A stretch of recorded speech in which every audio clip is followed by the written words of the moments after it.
Mormon Mental Health Podcast is a production of the Open Stories Foundation and relies on donations from its listeners like you.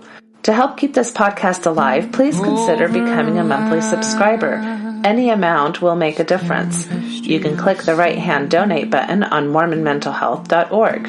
All contributions are tax-deductible within the United States and go towards podcast production and building community support and program development for Mormons on various paths and journeys. Thank you for listening.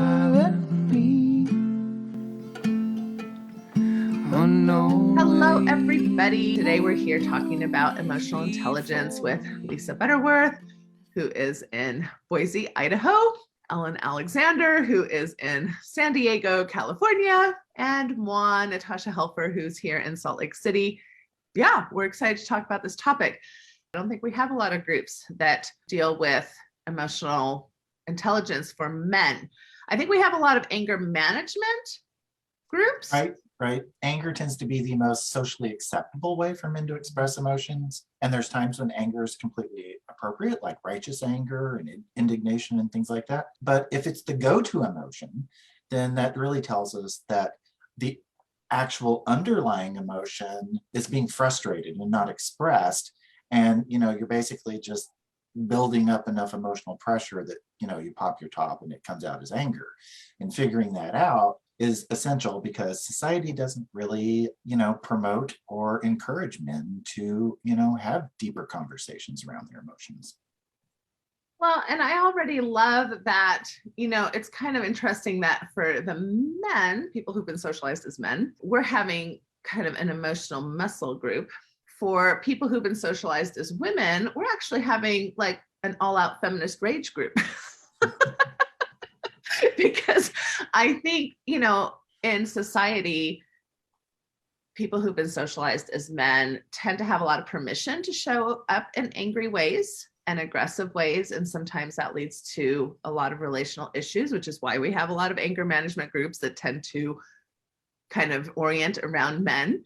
And women have been socialized to be nice and kind and polite and, kind of suppressed. And so we're kind of giving you permission to show up in your angry ways. So that's kind of interesting. Do you want to talk about that, Lisa, a little bit?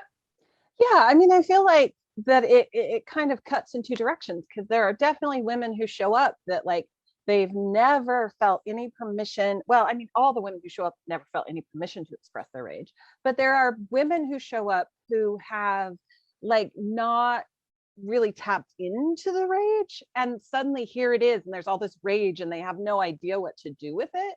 And then I think that there's another group of women who, I have traditionally had a temper but been very shamed for their rage or for their anger or for their upset. And it's kind of coming from two different directions. Like for some women, unpacking their feminist rage is about like forgiving themselves for getting angry when they were socially not allowed to. And for other women, unpacking their feminist rage is really about like tapping into and understanding where the rage is coming from and allowing themselves to feel it and express it in ways that are protective and healthy. And so, lots of different experiences, but yeah, that's my thought. Okay. It's really interesting that there's this kind of inverse dynamic going on with men and women, to where men don't get to express and develop the vocabulary around all the nuance to feeling. But totally given permission to come off as more aggressive or angry. And the converse is true for the women, where you're not allowed to be, having sort of aggressive or angry presentation, yet you develop this broad vocabulary and nuance for all these other feelings. Well, and I think also, one of the things we discuss in my feminist group is that like the individual men in our lives often really don't have the tools to do the emotional labor. And once you're having this feminist awakening, you start recognizing that like there's this huge emotional toll of being expected to do the emotional labor all of the time in your relationships. And it's not like, and how do we like recognize that the emotional labor is draining and frustrating, and yet not blame the men in our lives because they didn't make the system. They're not the ones who made themselves not have the tools. Like it wasn't like they woke up in the morning and were like, I don't want to have these emotional tools, right? Like, and yet they don't, right? And so the feminist rage kind of actually feeds on the lack of these skills in men, right? Like because they don't have these emotional skills and they aren't showing up to do this emotional labor with us, it really feeds the feminist rage because it's just so frustrating and unfair. And yet it's not men's fault. You guys didn't decide like we're gonna only be able to show emotions, anger, and like that wasn't a choice. And the men aren't even able to like fix the system. Like you can build your emotional muscles yourself, but you're still gonna have all these forces outside of you shaming you if you show up in vulnerable ways, or so super, super frustrating. One of the groups that I ran, the male sexual shame group, this is a fascinating group to sit with because there's a lot of sexual shame coming out of conservative religions, and most of the men that sit with me come from Mormonism. So we talk a lot about sexuality, but we start delving into emotions quite a bit. And this is where I think too, there's so much space for people to sit in Allan's LDS queer group, because as these men who come in, a lot of times presenting as heterosexual, start really talking about that spectrum of sexuality and how lack of emotional intelligence and what I call now identity foreclosure, which isn't my term, really doesn't allow them to even consider their sexuality, their emotions, their ability to even consider themselves very much at all from a very young age. And their sadness about this, their anger about this, and as they give themselves permission to talk in a group of other men, it's just really amazing to watch them open up. A lot of times when I see couples coming into my office, especially heterosexual couples, I typically get this kind of binary presentation, like, oh, my love language, this kind of like, I don't know, popular love language stuff that we have going on in the culture. My love language from the male is, oh, I have the physical love language. And she'll come in with, well, my love language is emotional or something to do with connecting. And they're really surprised when I tell them, you're not statistically different when it comes to emotions. Like, we don't really have differences that we see come up in female, male, non-binary people. Like, we're kind of all people. Like, we kind of all show up pretty similarly. But we have been socialized very different.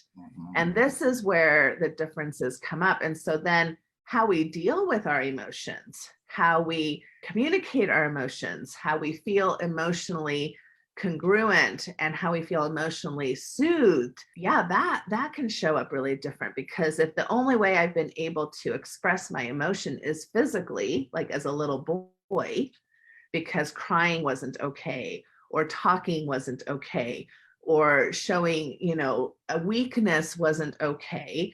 So the only way that it was okay to show emotion was to act tough and, bump up against other boys, or, like have sex was okay, that was okay. Well, okay, so physical touch is the way that you've expressed that. But that's why I think this emotional muscle, group is going to be so important, because maybe you have capacity for a lot of other ways that would diversify your ability to have much more capacity for a more robust lifestyle in your emotional, portfolio. Is that a fun word? Yeah, it's like you said, emotions are standard human equipment. They're not different for males, they're not different for females. We all come equipped with the same, the emotional centers of our brains, exactly the same. They're not different. We process emotions the same, but we don't experience them or express them the same because of social pressures and social conditioning. And really, when I went through my training as a therapist, they really kind of put you through the mill about self-examination and broadening your emotional intelligence and really getting in contact with how you're talking and feeling? Are you expressing really the nuance or the exact meaning of emotion? And, it really kind of opens your eyes as a man that, there's, our English language and all languages are incredibly diverse, and they have all these words. And yet we're really kind of confined to saying we're mad, we're sad, we're glad. But that doesn't really key in, and it's not specific. And once you learn that there's, 100 different words for mad, and there's 100 different words for glad, and they all have these varying degrees and intensities, you start feeling a lot better when you actually can put a name to something, rather than just lumping it in a general category. It's emotionally freeing, actually. Well, and I think it also is connecting, right? Like if all you've got is mad, and that's how you're trying to connect with other people, mad and physical touch, right? Like mad and sex, right? Like it's lonely. And I think that's something that, like, that's not an emotion that men are like encouraged to talk about or discuss or whatever. Like, I'm lonely because all I feel comfortable doing is being mad or sex, right? Like that's a theme I see over and over again, right? Like this is the way that, coming from the feminist rage standpoint, this is the way that the patriarchy hurts men. Is it creates these systems in which, because you've been given this limited emotional vocabulary, you're kind of stuck in this self-imposed loneliness. And especially worrisome is when the two ways that men are socially allowed to express themselves, mad and through touch, is sometimes that has the unfortunate result of your actual way that you're trying to connect with people can come off as very aggressive, and again contribute to that loneliness or rejection. And rejection is a big, big sore spot for a lot of men. And again, we're not encouraged to talk that out. And when you get a physical wound, nobody thinks twice about, oh, well, I'm going to put a little, alcohol on it, or I'm going to swab it out, or I'm going to put some Neosporin on it, slap a Band-Aid on it, and I'm good to go. But if we get an emotional wound, we don't talk about it, and then we just allow it to fester. The way you treat emotional wounds is you clean them out by talking, by expressing it, by processing. And if you don't get to do that, then you're just stuck with this festering emotional wound. Right. Yeah. And emotional wounds, like in like brain scans, emotional wounds hurt just as much, if not more, than physical wounds, right? Like physically, your brain lights up at the same pain areas, whether somebody's rejecting you or whether you're getting hit with a hammer, right? And yet we will poo-poo and minimize the pain of rejection because it isn't something that we can see. Yeah, and actually, not only does your brain respond the same, but if you take a painkiller, it actually works on emotional pain the same way it works on physical pain. The thing here is pain is pain. Yeah. Well, and to help you all have a buy-in, I mean, we know that, for example, 80 to 90% of the competencies that, are considered emotional intelligence differentiate top performers from others, right? And so this is the traits that kind of help people be good leaders. It's the traits that help people have good empathy skills. It's the traits also that actually lead to good health, that like this actually helps you with your physical health. So you're going to be less stressed, which actually leads to less like heart disease, which leads things like less diabetes. Like all of these things are kind of interrelated, right? Parenting. And so helps with your parenting skills, right? So what we work on kind of tends to trickle down to the other generations. And kind of what you were saying, Lisa, like if you're struggling with emotional intelligence, there tends to be an exaggeration. So we're kind of over here, and then when we emote, we can exaggerate our emotions, right? And so then we come across as either, and I find this to happen in two ways, where we either get too angry and too feisty, which tends to put people on defense, or we get too submissive or too perfectionistic and too compliant. And either way, you're kind of doing yourself in, right? And not really having the results of what you want, and We're not swinging back and forth between the two. Right, swinging back and forth between the two. That's right. And none of these things mean that you are a bad person, or and that's what can feel so frustrating, because other people may see you as, oh, you're mean, or you're difficult, or you're, difficult to work with. And sometimes you can get, you can start being seen as like a narcissist or things like that. And sometimes you do have some of those traits because of these issues. But you may see yourself as like, what the heck? I think I'm a kind of cool person. I'm kind of pretty nice, or, you're well-intentioned. Like most of us are pretty well-intentioned, but we have these emotional intelligence skills that get in the way of our intentions. And this is why it's so important to learn these skills.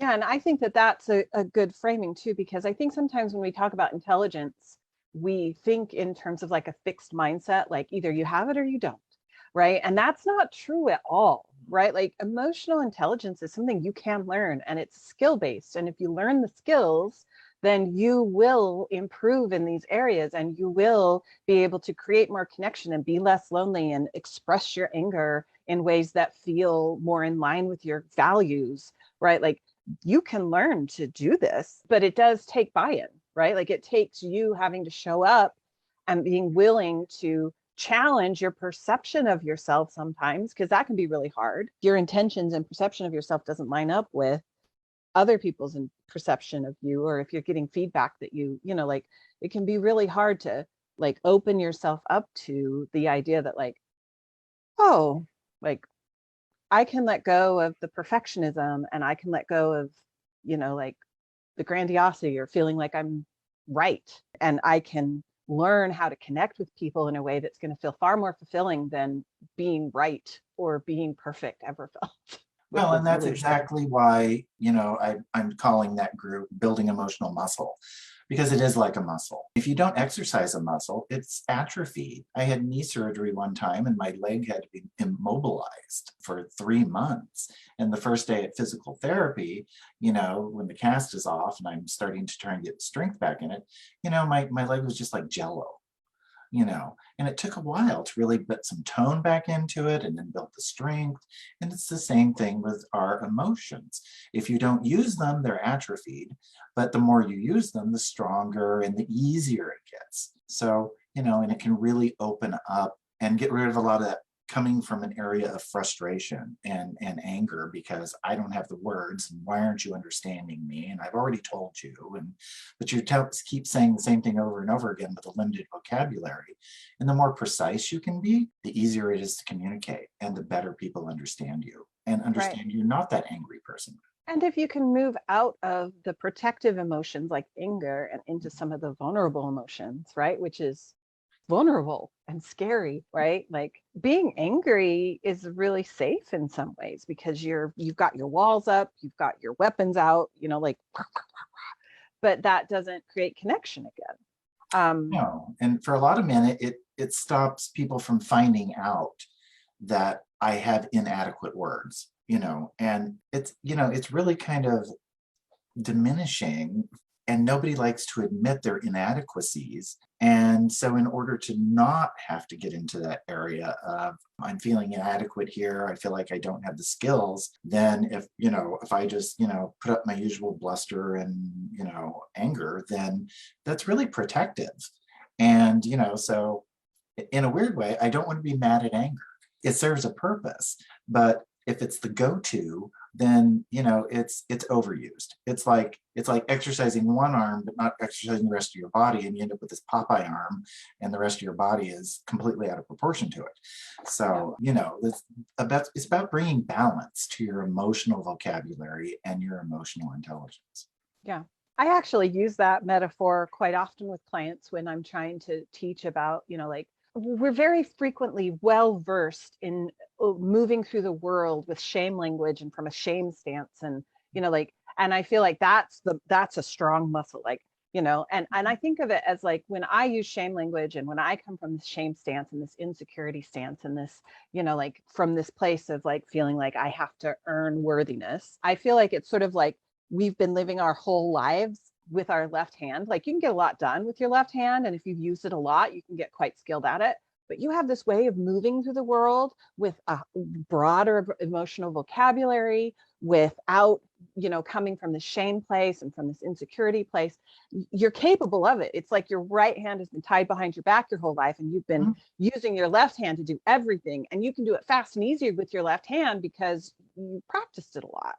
But like naturally, and this is assuming right-handedness, so left-handers switch the metaphor, but like naturally you have I'm a lefty, it's all good. Right. But like naturally you have this dominant hand that you could do things better and more efficiently and with less struggle if you could learn to use it. But like at first it's like your leg, like it's like Jello, and you haven't practiced moving those fingers and you don't know the words, and like it's a struggle at first, and that feels vulnerable. Right. But you can learn to move through the world without the constant shame and perfectionism and certainty and lack of emotional tools. Like you can learn it, but at first it's just going to be hard because you haven't done it before, but you have a natural capacity for it, and it's going to feel better once you figure it out. I love it.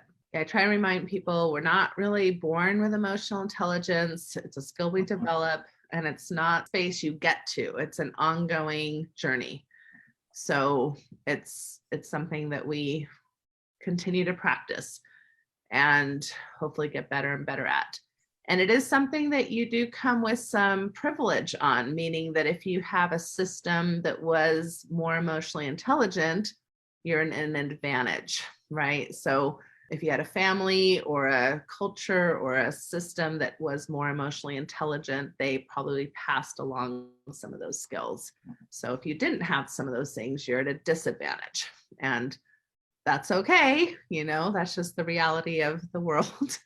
And so knowing those things about yourself, which is why I often talk about the Circumplex model. That's something you can go Google and look at the graph and think about, where would my family of origin land on this model? Where would my maybe community land in this model? If I went to a church, where would that community land on this model? Where would my current family land on this model as far as how we're running this, this particular system? Where would I as an individual maybe land on this model? How would I think of myself as a system in this model? And that might give you a sense about where you're at in your own kind of emotional intelligence, differentiation skills type of arena. And that might give you some self-awareness about the type of work you need to do to get into healthier spaces. So any final thoughts from either one of you before we kind of close up here? As therapists and coaches, I think that we can all heartily agree that communication, especially with couples and families, if there was better communication skills, then a lot of you would not ever even show up in our offices or need our services. Communication is so key. So just, think about this as a way to really be able to improve communication, deepen the conversation, and head off a lot of problems because you can be a lot more expressive and precise. Yeah. I mean, like, I think from the sort of feminist rage perspective, it's an opportunity to sort of have experiences where, like, I think anger can be very isolating, right? And so, especially as women coming together and being able to talk about the ways that you have felt really disadvantaged by the system, the things you have lost, things you are grieving, the opportunities you didn't get, the unfairness of the system and the ways that arrives for you, like lots of lost careers, lots of relationships that feel unfulfilling, lots of time spent investing in serving others and not getting very much back from that. Lots of people feeling kind of stuck in systems and jobs and families where they're not appreciated or seen or valued, and having the experience of sitting with other people who've had similar experiences and are feeling similar things can really be validating and healing, like Allan was talking about with, like these wounds will fester if we don't clean them out, if we don't disinfect them. And this is an opportunity to like open up, like we're not going to fix the patriarchy, but we can learn how to move through it in ways that feel whole and healed and in line with our values. Yeah. And one thing that has been really eye-opening to me, I haven't done groups since the very beginning of my career until just this last year. And just being in the space of group healing has been really a reminder to me of the power of group spaces. And I just think that that's a very powerful medium. So whether you find healing through the groups that we're providing and or other groups in your community, I just want to be a proponent of either group therapy and or group supports, support networks, because I think that through the research has been shown to be a very, very effective means of healing and, finding mental health and support in whatever it is that you're dealing with. So throughout all of these groups that we're particularly offering, Allan with his LGBTQ plus LDS men support group, again, this last male sexual shame group that I did, I started off with what I thought was one gay man and 7 to 8 heterosexual men. By the end, there was stories about cross-dressing, men who were interested in having sex with men. There was a whole variety of, queerness that had shown up in this group that was so diverse. And I was like, how beautiful that this diversity and sexuality was able to come forth in a group that presented so binary, at the beginning. And so I really encourage people to be brave and vulnerable and just being able to explore, so in a high demand religion, most of us did not get the opportunity to even consider things like our orientation or our gender identities as we were growing up. So we'll see you next time. Take care, everybody. Bye. Bye. Thanks for joining us today on Mormon Mental Health Podcast. If you enjoyed this episode, please help us and become a monthly subscriber at mormonmentalhealth.org. The goals of this podcast include education, advocacy, and the mental health and general well-being of Mormons and their families. We can't further this work without your support. Music for this episode was provided by the Lower Lights. Over life's tempestuous sea, chart and compass came from thee. Jesus Savior, pilot me, unknown ways before me roll, hiding rock and treacherous show, chart and compass came from thee. Jesus Savior, pilot me.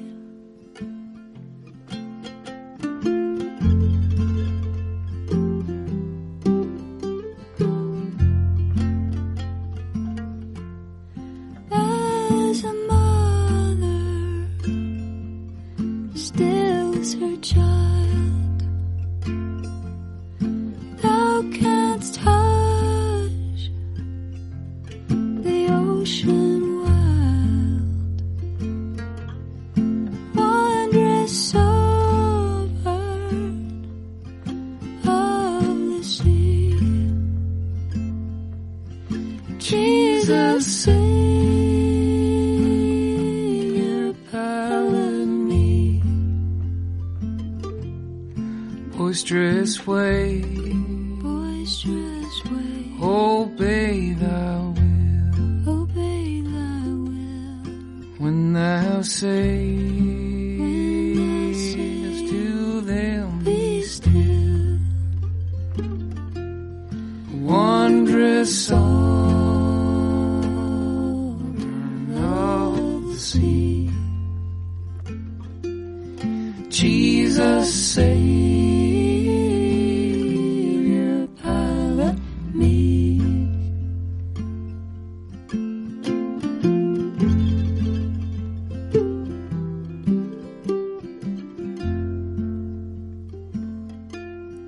When at last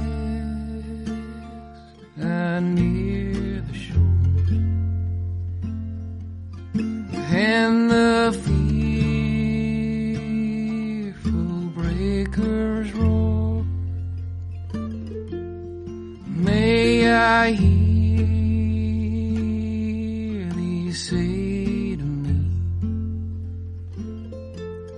fear not, I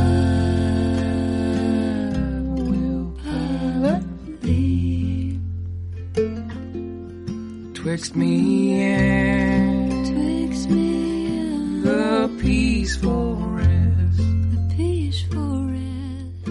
then while leaning on my breast, may I hear